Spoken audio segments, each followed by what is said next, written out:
Hey everyone, Assalamu alaikum. So, still my birthday in Dover, and after exploring the castle side of Oyster Heights, we walked a bit further. I thought this would be the calm part of the day, just a nice view before heading back. But this part turned into something completely unexpected.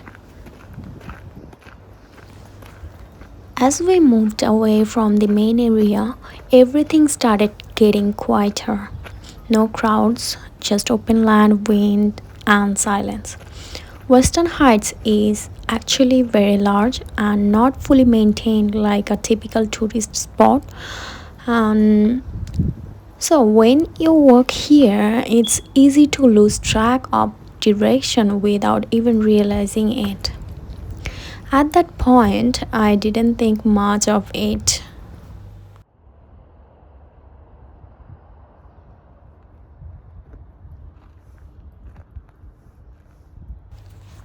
And then this view appeared.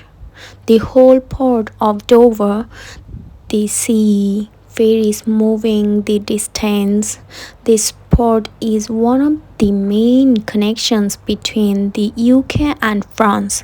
So it's usually very busy. But from up here, everything looked slow, peaceful, almost still.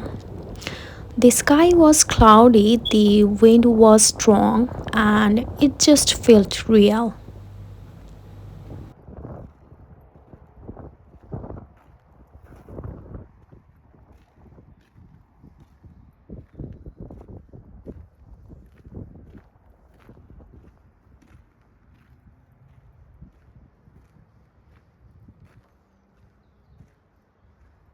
Just look at this.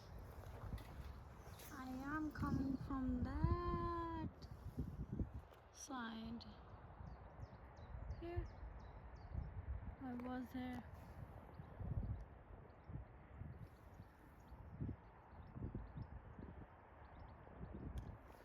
That is my hotel.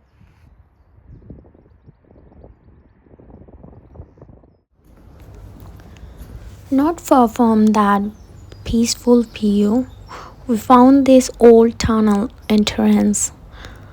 At first, I didn't think much, just curiosity.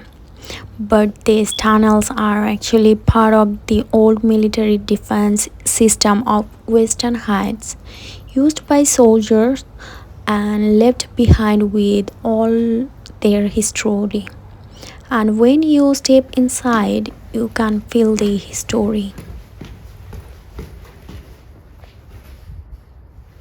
How scary!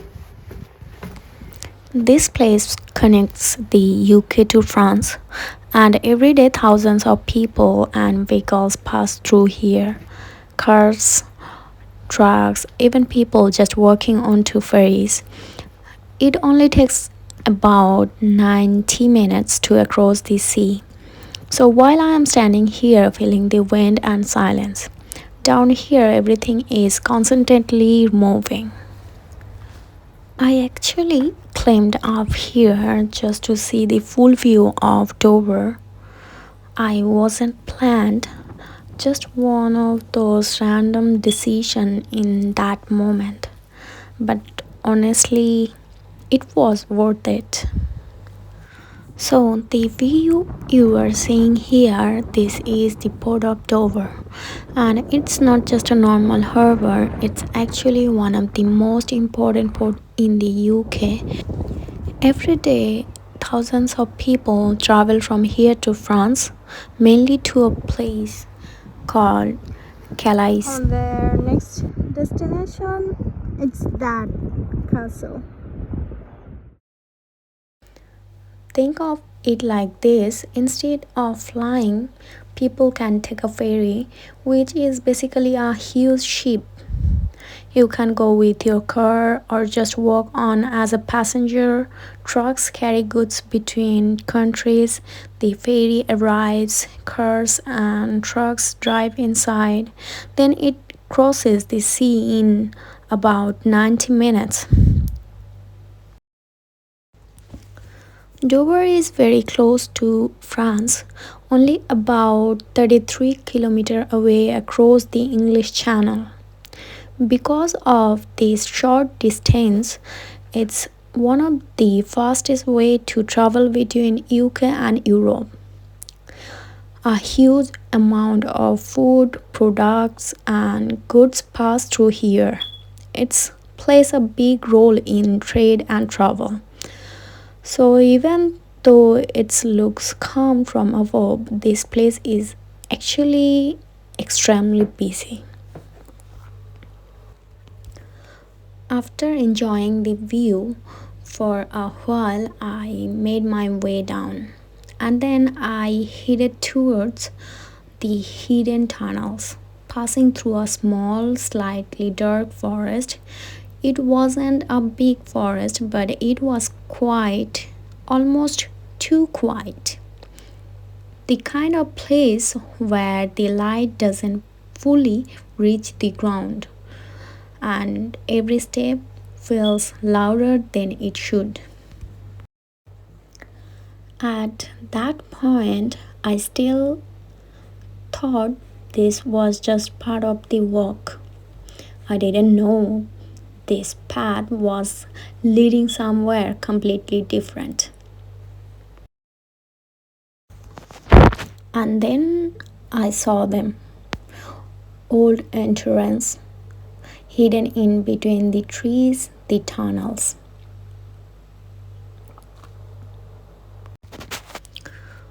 The moment I went in, everything changed. It got darker, colder, quieter. The walls were damp, covered with marks and signs of time. And the deeper I went, the more it felt like I was stepping away from reality. We shouldn't go. We shouldn't go.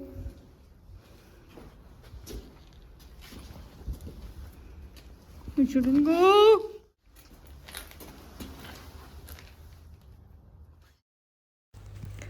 And this is where things got a bit intense. Without even realizing, I had wandered around for a long time. At some point, I actually got lost. Not just inside the tunnels, but around the whole area. Everything started to look the same: paths, walls, open space. I walked for almost 2 hours trying to find my way back, and honestly, that's when the fear felt real. Thankfully, I had Google Maps and somehow managed to find my way out. But in that moment, it didn't feel like a simple walk anymore. When I finally got back to the open view, it felt completely different. Before it was just beautiful, but now it felt like relief, like I actually made it back. The wind, the sky, the sea, everything felt brighter. Looking back, this wasn't just another part of the trip. It was unexpected, a little scary, but also unforgettable. From peaceful views to dark tunnels to getting lost and finding my way again. I guess that's what made this birthday moment so special. And yeah, that was my experience at the Western Heights. Thanks for watching. I will see you in my next video. Bye bye.